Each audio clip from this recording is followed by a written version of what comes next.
The first thing Seraphina Cole noticed was the blood. Not the rain, not the screaming tires, not the shattered headlights reflecting against the flooded streets of Manhattan. The blood, dark, thick, running slowly down the hand of the man leaning against the black Mercedes like he was trying very hard not to collapse. Rain hammered against the city in violent sheets. The alley smelled like gasoline, wet concrete, and something metallic enough to taste. Seraphina stood frozen beneath the weak glow of a flickering street lamp, clutching the strap of her bag tightly enough to hurt. The stranger lifted his head, and for one terrifying second, the entire city seemed to stop breathing. He was beautiful in the kind of way disasters often were. Cold eyes, sharp cheekbones, black coat soaked in rain and blood, a face too controlled to belong to an ordinary man. Then she saw the gun in his hand. Her heartbeat stumbled. 3 bodies were lying farther down the alley, motionless, rain washing red into the drains. The man watched her quietly, not panicked, not afraid, evaluating, like he was deciding whether she would survive the next 30 seconds. If stories about dangerous love, powerful men, betrayal, obsession, and emotional redemption keep you listening until the very end, subscribe to Dark Secret of Powerful CEOs. Because here, love always comes with a price. Thunder cracked above them. Seraphina swallowed carefully. "You're hurt," she whispered. The stranger's eyes narrowed slightly. Most people would be more concerned about the bodies. His voice was deep, controlled, dangerously calm. She should run. Every instinct in her body screamed at her to run. Instead, she heard herself ask, "Are they dead?" A long silence. Then, "Yes." No emotion, no hesitation, just truth. The rain slid slowly down his face. He looked exhausted beneath the violence. Not weak, never weak, just tired in a way that felt ancient. Sirens echoed somewhere in the distance. The man looked toward the sound once before returning his gaze to her. Leave. It should have sounded like mercy. Instead it sounded like a warning. Seraphina's fingers tightened around her bag. "You'll bleed out before they get here." A faint shift crossed his expression. Almost amusement, almost disbelief. "You think I deserve help?" She looked at the bodies again, then back at him. "No," she answered honestly, "but I don't think dying in an alley changes anything." For the first time, something dangerous flickered behind his eyes. Not rage, not cruelty, interest. The sirens were getting closer now. The stranger pushed himself away from the car with visible effort. His jaw tightened slightly from pain. "What's your name?" he asked. "Seraphina." His gaze held hers, long enough to become unsettling. Then quietly, "You should have walked away, Seraphina." Before she could answer, headlights cut across the alley. Black SUVs. Too expensive, too fast. Men stepped out wearing dark suits and colder expressions. Every single one of them armed. One of them froze when he saw the injured stranger. "Mr. De Luca." The name settled into the air like a death sentence. Seraphina's stomach dropped, because everyone in New York knew the De Luca name. Mafia royalty, violence wrapped in luxury, power built on blood, and standing in front of her, bleeding quietly beneath the rain, was the most feared man in the city. Luca De Luca. He looked at her one final time, and somehow the next words felt less like a threat, and more like fate. "Now you're involved." By morning, Seraphina convinced herself the night had been a hallucination. That was easier, safer, because people like Luca De Luca did not exist in ordinary lives. They existed in headlines, rumors, whispers exchanged in expensive restaurants, not standing wounded in rain-soaked alleys, not looking at her like he could already see how the story ended. She spent the next 12 hours trying to forget him. It failed spectacularly. The memory followed her everywhere. To the hospital, where she worked double shifts as a trauma nurse, to the overcrowded subway, to her tiny apartment in Brooklyn, where the radiator screamed louder than the neighbors, especially the eyes. Cold, controlled, dangerously intelligent, eyes that had seen too much violence to belong to someone capable of tenderness. By 11 that night, exhaustion dragged at her bones. The emergency room was chaos. A stabbing in Queens. A pileup near the bridge. 2 overdose victims. Seraphina barely noticed the suited men entering the hospital until the entire atmosphere shifted. Fear moved faster than sound. Nurses straightened. Doctors avoided eye contact. Security guards suddenly looked nervous. Then she saw him. Luca De Luca walked through the emergency department like the hospital belonged to him. Black suit, black gloves, black overcoat. No visible injury. No sign of weakness. Only power. People moved aside instinctively. Not because he demanded it. Because predators changed rooms simply by entering them. His gaze found her immediately. Seraphina's pulse betrayed her. He crossed the room slowly. Measured. Like a man who never rushed, because the world always waited for him. "You work too much," he said. No greeting. No explanation. Her throat tightened. "How do you know where I work?" A faint shadow of amusement touched his mouth. "Seraphina," he said softly, "I know everything about people who witness my enemies dying." The word should have terrified her. Instead, what unsettled her most was how exhausted he looked beneath the composure. "Why are you here?" she asked. Luca studied her for a long moment. Then, "To thank you." She almost laughed. "You threatened me in an alley. You were safer threatened by me than noticed by the men who wanted me dead." The honesty in his voice disturbed her. He glanced around the emergency room.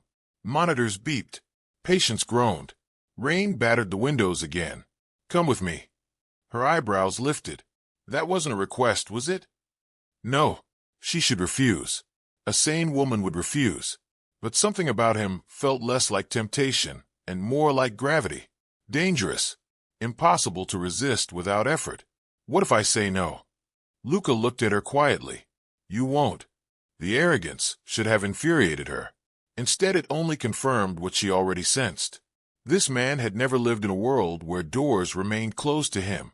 Still, Seraphina folded her arms. "I barely know you." A pause. Then Luca stepped closer. Close enough for her to smell expensive cologne beneath rain and smoke. "You know enough." Her breath caught traitorously, because somehow those 3 words carried exhaustion, violence, loneliness, and something terrifyingly close to sadness. The kind, powerful men buried so deeply nobody survived long enough to witness it. Luca's voice lowered. "There are people looking for you now." Every nerve in her body went still. "What?" "You saw something you shouldn't have." Fear finally arrived, cold and sharp. "And if I go with you?" His expression darkened almost imperceptibly. "Then nobody touches you." The certainty in his voice was absolute. Not confidence, not ego, promise. And somehow that frightened her more than the threat itself. Because for the first time in years, Seraphina realized what dangerous protection felt like. Luca De Luca lived 38 floors above Manhattan. Above the noise. Above ordinary people. Above consequences. The penthouse looked less like a home and more like loneliness designed by architects. Black marble. Floor-to-ceiling windows. Dim lighting. Silence expensive enough to feel unnatural. Rain crawled down the glass walls of the city outside. Seraphina stood near the entrance, trying not to appear intimidated. It was difficult. Everything about Luca's world whispered power. Even the silence obeyed him. "You live here alone?" she asked. Luca removed his glove slowly. "Yes." No family photos. No warmth. No evidence another human being had ever laughed inside these walls. Only control. A woman in her 60s appeared quietly from another hallway. Elegant. Sharp-eyed. "Dinner is ready," she said before noticing Seraphina. Something flickered across her face. Shock. Luca noticed. "This is Seraphina." The older woman nodded politely. "Maria."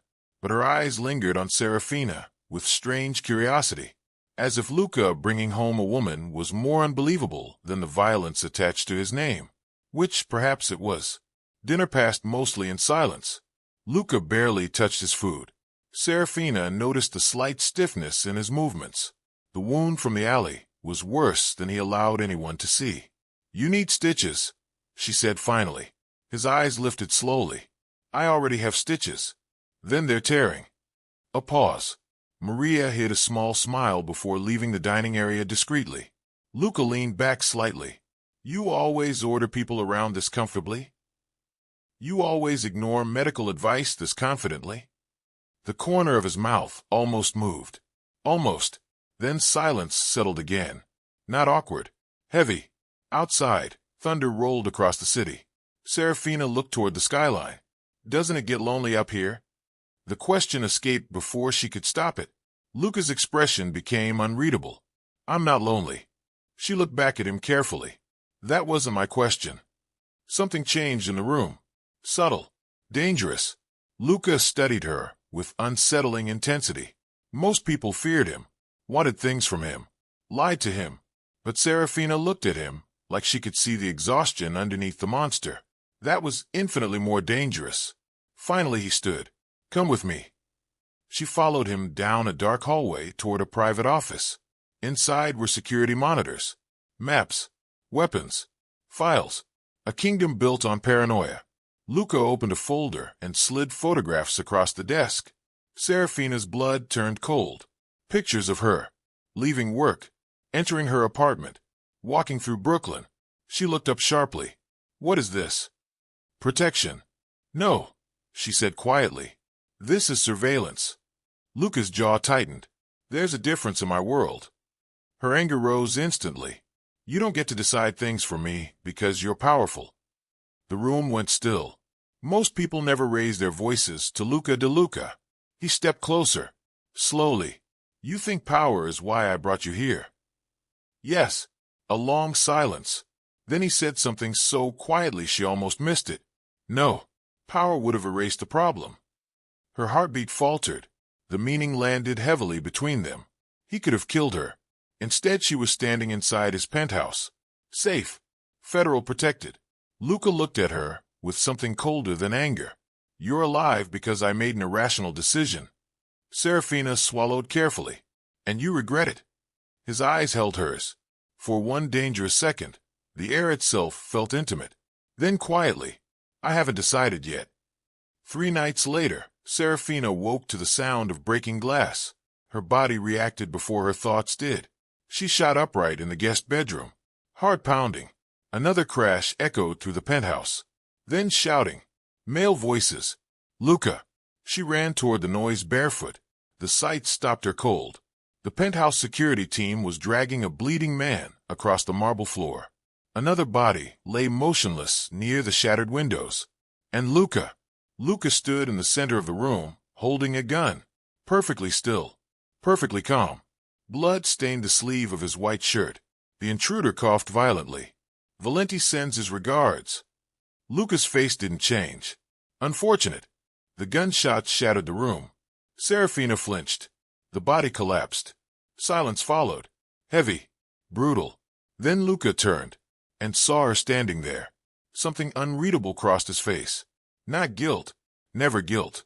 But something close to disappointment. You should be asleep. Her pulse hammered violently. You just killed him. Luca handed the gun to one of his men. He came into my home, intending to kill everyone inside it. His tone remained controlled, matter of fact. That somehow made it worse. The security team disappeared silently with the bodies. Like violence was routine here. Maybe it was. Luca walked toward the broken windows overlooking Manhattan. Rain and cold air spilled into the room. Seraphina watched him carefully, and then she noticed it. His hand. Shaking. Barely. But enough. Not fear. Adrenaline. Exhaustion. Rage forced under control. Dangerous men weren't supposed to shake. Yet somehow the smallest crack in his composure frightened her more than the violence. Because suddenly he felt human. And human monsters were infinitely more terrifying. You need to sit down, she said quietly. Luca laughed once. Low. Disbelieving. You watch me kill someone and your first instinct is medical concern. You're bleeding again. His gaze moved to her slowly. For several seconds neither of them spoke. Rain blew across the marble floor between them. Then Luca finally removed his jacket. Blood darkened the bandages beneath his shirt. Seraphina stepped closer carefully. You tore the wound. I noticed. She cleaned the injury in silence. The intimacy felt strange. Too close. Too quiet. Luca sat motionless while she worked. But she could feel his eyes on her constantly. You're not afraid of me anymore. he said eventually. She tied fresh bandages. That's not true. Then why are your hands steady? Seraphina paused. Because she didn't know. Maybe fear changed shape when prolonged long enough. Maybe she was beginning to understand the loneliness inside him. Maybe that was the real danger. Luca watched her quietly. You should hate me. Her fingers stilled. You think nobody ever tried? A shadow crossed his face. Then softly. No, I think nobody survived long enough. The silence afterward felt devastating. And for the first time, Seraphina wondered whether Luca De Luca feared himself more than anyone else ever could. The silence afterward felt devastating. And for the first time, Seraphina wondered whether Luca De Luca feared himself more than anyone else ever could. Chapter 5. Obsession is a quiet thing.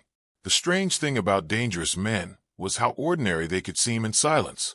By the second week inside Luca's penthouse, Seraphina had learned things nobody outside his inner circle probably knew.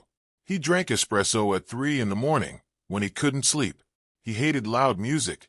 He read philosophy during insomnia. He carried exhaustion like a second skin. And sometimes, very late at night, he stood alone beside the windows, staring down at Manhattan like he was waiting for something the city refused to return. Obsession, Seraphina realized, was rarely loud at first. Sometimes it arrived quietly, like noticing someone's silences before their words. Luca was becoming dangerous in a completely different way. Not because he terrified her, because she was beginning to understand him. That frightened her more. One rainy evening, she found him sitting alone in the library with blood on his knuckles. Fresh. What happened? She asked. Business. You keep using that word like it explains murder. His gaze lifted slowly. In my world it does. She crossed the room toward the first aid kit. You're impossible. And yet you're still here. The words settled heavily between them, because neither of them knew how to explain why. As she cleaned his bruised hands, Luca watched her with unreadable intensity. You ask very few questions. I ask important ones. And what's your most important question? Seraphina met his eyes. Why are you really protecting me? A long silence followed. Luca leaned back slightly. You saw me weak. You were holding a gun over 3 dead bodies. That wasn't the weakness. Her breath slowed. Luca's voice dropped lower. The weakness was caring whether you walked away safely. Something dangerous unfolded quietly inside her chest. He noticed. Of course he noticed. Luca always noticed everything. The atmosphere shifted. Closer. Softer. More dangerous than violence. Then his phone rang. The moment shattered instantly. Luca answered. Listen. His expression darkened. When? A pause. Then colder. Locked down the building. Seraphina's stomach tightened. What happened? Luca stood immediately. Valenti found you. Fear sliced through the room. Outside, thunder rolled across Manhattan. And somewhere in the city, people were coming for her. If this story is pulling you deeper into its darkness, subscribe to Dark Secret of Powerful CEOs. Some love stories don't heal people. They ruin them beautifully. The attack came just after midnight. Fast. Precise. Professional. Explosions rocked the lower floors of the building. Security alarms screamed through the penthouse. Seraphina's pulse thundered violently. Luca shoved a gun into her trembling hands. I don't know how to use this. You won't need to. The certainty in his voice should have comforted her. Instead it terrified her, because Luca sounded like a man preparing for war. Gunfire echoed below them. One of Luca's men burst into the room. They breached East security. Luca's face became something colder than anger. Ruthless. He turned to Seraphina. Stay behind me. The next 20 minutes blurred into violence. Men shouting. Bullets shattering marble. The sharp smell of smoke. And Luca. God. Luca moved through chaos, with horrifying calm. Efficient. Controlled. Deadly. Like violence was his native language. Seraphina watched him shoot a man without hesitation. Watched another attacker collapse at his feet. Watched blood stain the marble floors of the luxury penthouse. Yet somehow the thing she remembered most was the way he kept reaching back for her. Always checking she was still there. Always shielding her body with his. Even while surrounded by death. The realization struck painfully. Luca would burn entire cities before allowing anyone to touch her, and that level of protection felt terrifyingly close to obsession. Eventually silence returned, broken only by distant sirens. Bodies littered the lower level. Luca stood breathing heavily near the shattered staircase. Blood streaked across his jaw. Not his. Seraphina looked at him carefully. "You're injured." "It's nothing." Then he swayed slightly. Her stomach dropped. She rushed toward him, just as his knees threatened to buckle. Luca caught himself against the wall instantly. Humiliation flashed across his face. Dangerous men did not collapse. Not even privately. But blood spread steadily beneath his side. "Sit down," she ordered. "No." "Luca."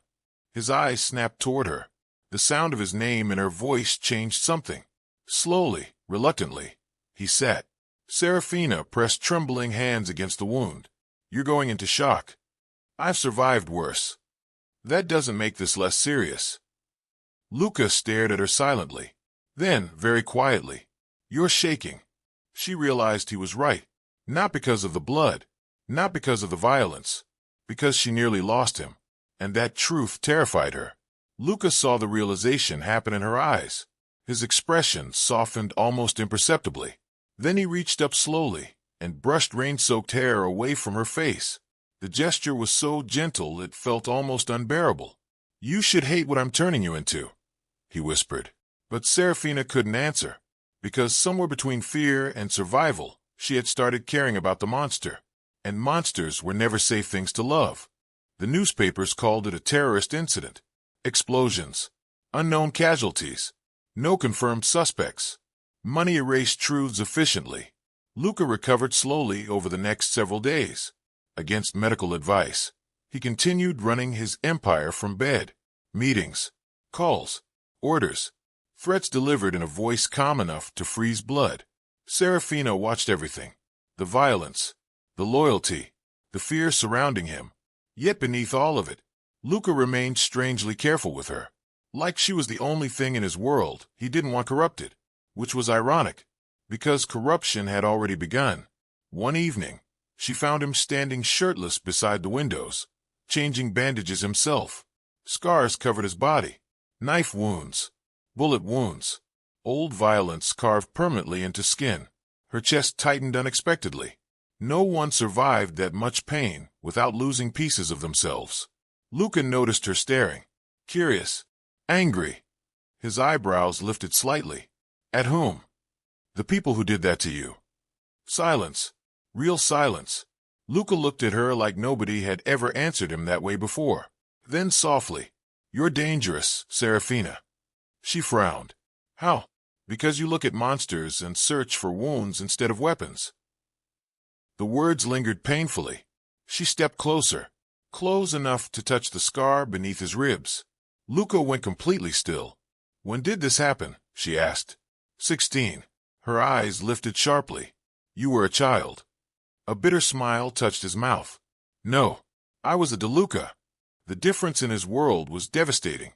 Seraphina's fingers brushed the scar lightly. The air changed instantly. Luca inhaled slowly. Controlled. Dangerously controlled. Neither of them moved. Then his hand closed gently around her wrist. Not forceful. Worse. Tender. "You should stop doing that." Her pulse stumbled. "Doing what?" "Touching me like I'm human." The confession shattered something inside her, because nobody should sound that unfamiliar with kindness. Luca looked away first, which somehow felt more intimate than if he'd kissed her. And for the first time, Seraphina realized the most dangerous thing about Luca De Luca wasn't his violence. It was how badly he wanted to be loved without knowing how. The message arrived wrapped around a bullet. Silver envelope. No return address. Inside, "You are standing too close to a man who destroys everything he touches. Adrian Valenti." Seraphina stared at the letter silently. Luca entered moments later. One glance at the bullet was enough. His expression darkened immediately. "He contacted you directly." "You know him?" A cold laugh escaped Luca. "I grew up with him." Something in his tone made her uneasy. Not hatred. History. Luca poured himself whiskey before continuing. Adrian Valenti and I inherited rival empires. Rain hammered against the windows again. He thinks I killed his brother. Did you? Luca looked at her for a very long time. Then quietly, yes. The honesty stunned her. No excuses. No manipulation. Just truth. Why? He murdered my mother. The room went silent. Pain flickered briefly beneath Luca's composure before disappearing again. Seraphina understood then. Violence wasn't simply part of Luca's life. It built him. Every scar. Every cold silence.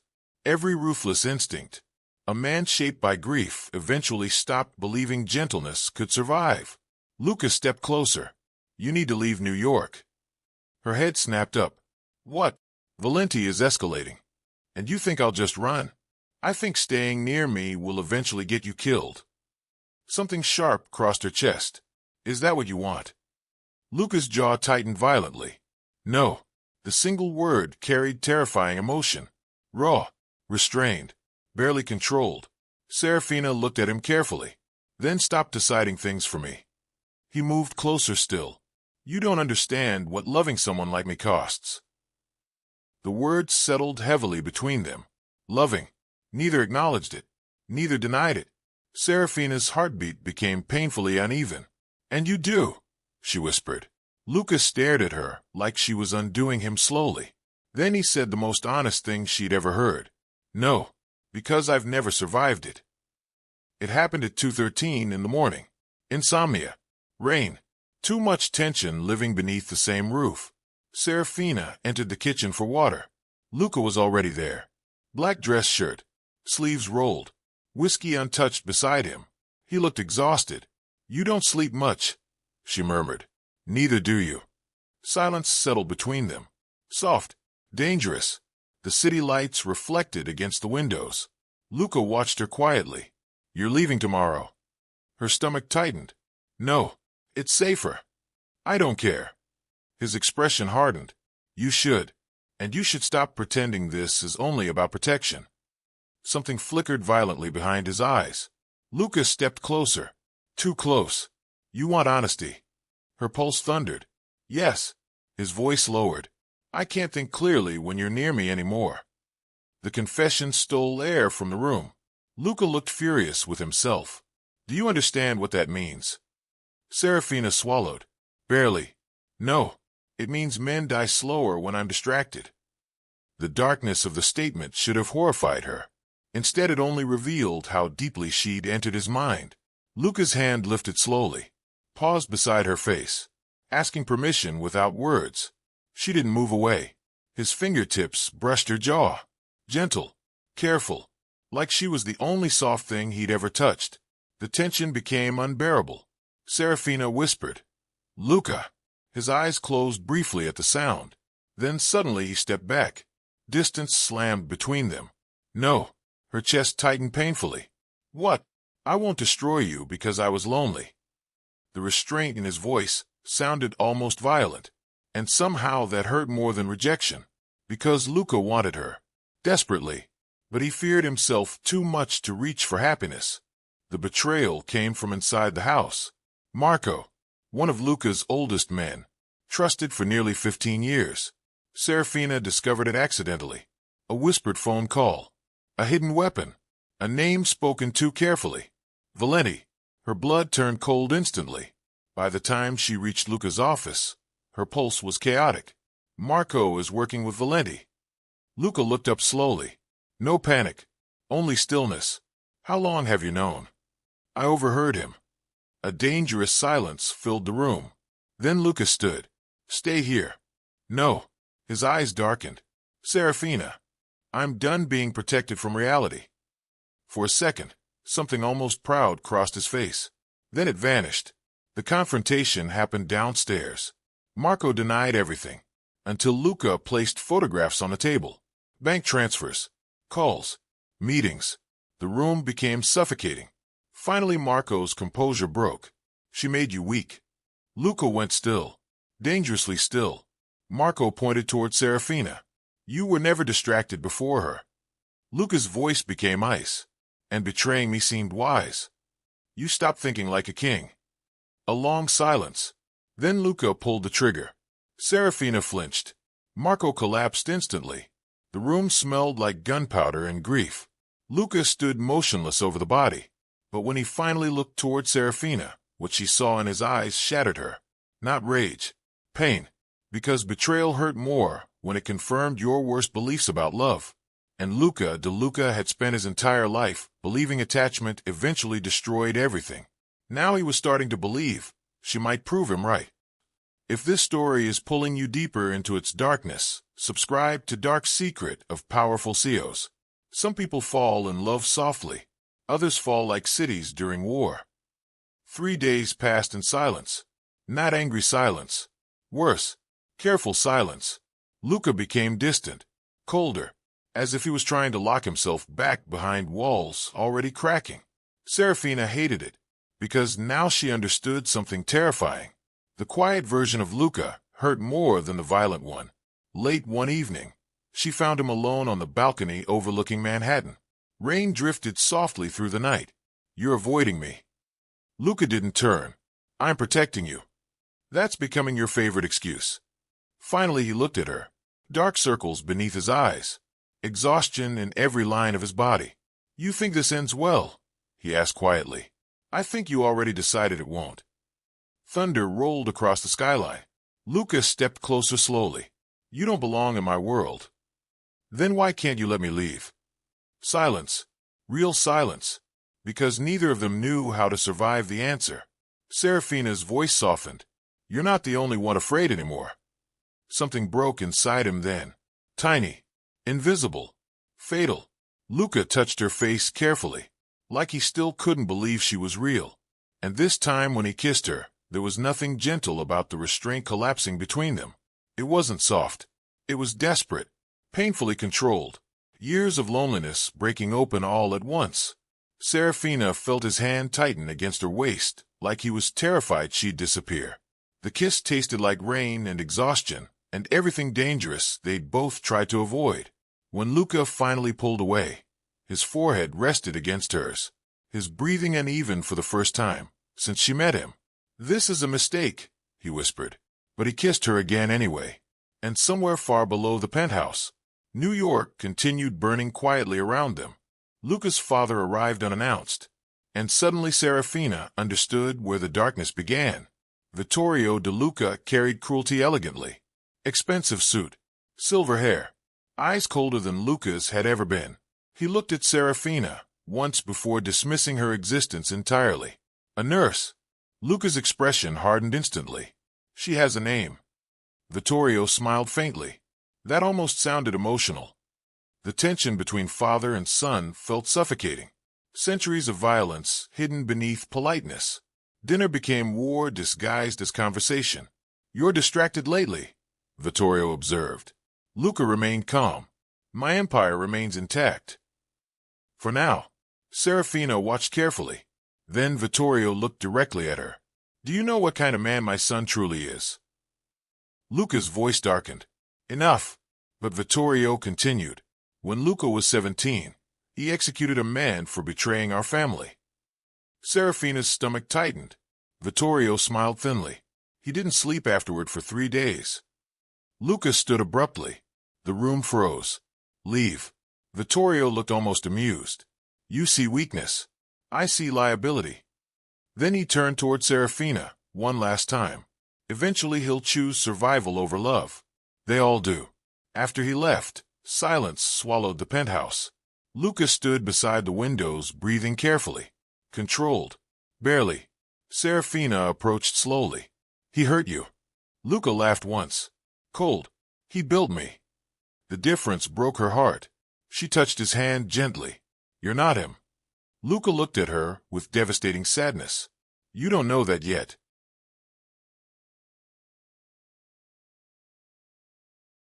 It happened too fast. 1 second Seraphina was leaving the hospital. The next, black vans surrounded the street. Hands grabbed her. A needle pierced skin. Darkness swallowed everything. When she woke, rain hammered against metal walls. Warehouse. Cold air. Rope cutting into her wrists. And Adrian Valenti sitting across from her. Beautiful. Terrifying. You're calmer than I expected, he observed. Seraphina forced steady breathing. What do you want? Adrian smiled faintly. To understand why Luca De Luca suddenly remembers how to feel. Fear crawled beneath her skin. Adrian leaned forward. You know what the problem with dangerous men is. Silence. They love catastrophically. The warehouse doors exploded open before she could answer. Gunfire erupted. Screaming. Chaos.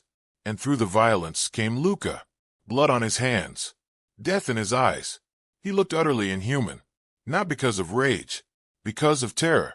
Real terror. The kind only love creates. Luca reached her within seconds. Shot the ropes free. Pulled her against him instantly. His hands trembled. Actually trembled. Are you hurt? She shook her head weakly. Adrian laughed somewhere behind them. There he is. Luca turned slowly, and Seraphina saw murder settle completely into his expression. You touched her. The quietness of his voice frightened everyone in the room. Even Adrian stopped smiling, because suddenly everybody understood the same horrifying truth. Luca De Luca was no longer protecting Seraphina out of obligation. He was in love with her, and men like Luca destroyed worlds for less. The drive back to Manhattan happened in silence. Seraphina sat beside Luca in the back seat, while rain blurred the city outside. Blood stained his collar. Bruises darkened his jaw. But his eyes never left her, like he still needed proof she existed. Finally she whispered, You scared me. Luca looked away briefly. I scared myself. The honesty hurt. Back inside the penthouse, he checked her injuries personally. Every bruise, every scrape. His hands remained painfully gentle. Luca. No. His voice cracked slightly. Barely noticeable, but devastating. I thought I lost you. The confession settled heavily between them. Seraphina touched his face slowly. You didn't. Luca closed his eyes, like the relief physically hurt. Then quietly, You don't understand what you've become to me. Her pulse softened painfully. Then tell me. He looked at her, really looked at her, and suddenly Luca De Luca, the feared king of New York's underworld, looked exhausted by love. When I can't find you, he whispered, I stopped breathing correctly. The vulnerability nearly destroyed her. Luca laughed bitterly. I spent my entire life believing attachment was weakness. His thumb brushed gently against her cheek. Then you arrived. Silence. Rain. Heartbeats. Finally Seraphina whispered the truth they'd both been avoiding. I love you. Luca went completely still. Not because he didn't feel the same. Because nobody had ever said those words to him, like they meant safety instead of ownership. When he kissed her this time, it felt like surrender. Love made people vulnerable. Luca knew that better than anyone, which was why Vittorio's betrayal almost killed him. The old man made his move quietly. Bank accounts frozen. Allies bribed. Information leaked. And finally, an ultimatum. Leave Seraphina, or lose the empire. Luca read the message in silence, then burned it. Seraphina found him later standing alone in darkness. What happened? My father wants you gone. Her chest tightened. And if I leave? Luca looked at her slowly. Pain moved visibly across his face. Then I survive. The answer shattered her. Not because it was cruel, because it was honest. Seraphina nodded carefully. And if I stay? Luca stepped closer. Then eventually there will be war. Outside, thunder shook the skyline. Seraphina looked at the man she loved. Really looked at him. The exhaustion, the violence, the loneliness, the terrible tenderness hidden beneath all of it. Then quietly, you spent your entire life surviving. Her eyes filled slowly. Maybe it's time you learned how to live. Something inside Luca broke permanently, because nobody had ever chosen him over safety before. And love that's selfless was catastrophic for men built entirely from emotional starvation. If this story is pulling you deeper into its darkness, subscribe to Dark Secret of Powerful CEOs. Some people become addicted to love. Others become addicted to the person who finally saw them clearly. War arrived before sunrise. Explosions shook the De Luca estate. Gunfire echoed through Manhattan. Vittorio and Adrian had formed an alliance, and Luca finally understood the terrifying cost of choosing love over power. Bodies fell. Alliances collapsed. Blood-stained luxury hallways. But Luca fought differently now. Not for empire. For her. That made him infinitely more dangerous. Seraphina watched him become something terrifying during the final attack. Focused. Merciless. Unstoppable. Not because he enjoyed violence. Because love had given him something to lose. And men like Luca destroyed entire worlds, protecting what belonged to their hearts. During the chaos, Vittorio cornered Seraphina alone. "You think you saved him?" the older man asked coldly. "He was already drowning long before you arrived." Seraphina stood her ground. "No, you just taught him love should feel like fear." Something dark flashed across Vittorio's face. Then a gunshot exploded. Luca appeared behind his father. Silence swallowed the room. Vittorio looked stunned. Not by the weapon, by the grief in Luca's eyes. "You'd choose her over blood?" Luca's voice shook slightly. "You taught me blood means nothing without loyalty." Another silence, heavy enough to crush bones. Then Vittorio lowered his weapon. "Not surrender. Acceptance. You really love her." Luca answered without hesitation. "Yes." The single word ended a lifetime of emotional denial. And somehow that confession felt more devastating than violence. Adrian Valenti died in rain. Fitting. The final confrontation happened on the rooftop of a Manhattan hotel while thunder split the sky apart. Adrian laughed through blood. "She made you weak." Luca stood over him silently. Then quietly. "No, she made me human." The realization arrived too late, for everyone except Luca. Because redemption wasn't softness. It was choosing not to become the monster pain demanded. Luca lowered the gun, and for the first time in his life, he walked away from revenge. Adrian looked stunned. "So that's it." Luca turned once before disappearing into the rain. "No, that's freedom." 6 months later, Manhattan looked softer somehow. Maybe because Seraphina was finally sleeping through the night again. The war ended. The violence quieted. Luca dismantled pieces of the empire slowly. Not enough to become innocent. Men like Luca never became innocent, but enough to become different. Some nights he still woke from nightmares, still stood beside windows carrying ghosts in his eyes. But now Seraphina stood beside him, and slowly, impossibly, he learned peace wasn't weakness. One rainy evening, Luca found her reading near the fireplace. He paused just watching her. The woman who survived his darkness. The woman who taught him love could exist without manipulation. Seraphina looked up and smiled softly. "What?" Luca crossed the room slowly, then knelt beside her chair. The feared king of New York, brought to his knees not by violence, but devotion. "I spent my entire life believing beautiful things never stayed," he admitted quietly. Her fingers brushed his face. "And now?" Luca kissed her hand gently. Now he looked like a man terrified by hope. "Now I wake up every morning afraid this happiness is temporary." Seraphina smiled sadly. "It is temporary." Pain flickered across his face. Then she leaned forward. "That's what makes it precious." Silence wrapped around them softly. Rain tapped against the windows. The city glowed beneath them. And Luca finally understood something nobody in his world ever survived long enough to learn. Love was never the weakness. Fear was. He kissed her slowly, tenderly, like a man still astonished gentleness belonged to him. Outside, Manhattan continued moving through rain and light, and violence and loneliness. But high above the city, inside a penthouse, once haunted entirely by ghosts, the dangerous man finally learned how to be loved. And somehow that became the most miraculous thing of all. If this story stayed with you long after the final chapter, subscribe to Dark Secret of Powerful CEOs. Because some love stories are not meant to comfort us. They're meant to ruin us beautifully and remind us that even the coldest hearts still ache to be chosen.